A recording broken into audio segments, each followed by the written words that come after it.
মিনার মাঠে হযরত রাসূল সাল্লাল্লাহু আলাইহি ওয়াসাল্লাম উট জবাই করছেন। আমরা তো আমাদের ঘরের মুরগি জবাই করতে গেলেও তা আমাদের হাতে ধরা দেয় না।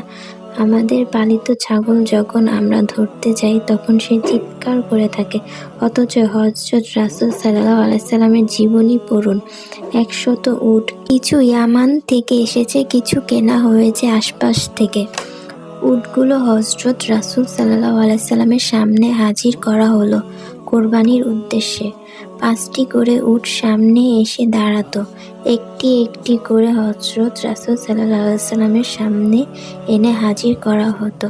আর হযরত রাসূল সাল্লাল্লাহু আলাইহি ওয়াসাল্লাম দাঁড়িয়ে দাঁড়িয়ে উটগুলো জবাই করতেন। তিনি যখন জবাই করার উদ্দেশ্যে একটি উটের কণ্ঠে তলোয়ার চালাতেন, তখন পেছনের ৪টি উট সামনে আসার উদ্দেশ্যে পরস্পরের মধ্যে লড়াই বাঁধিয়ে দিত।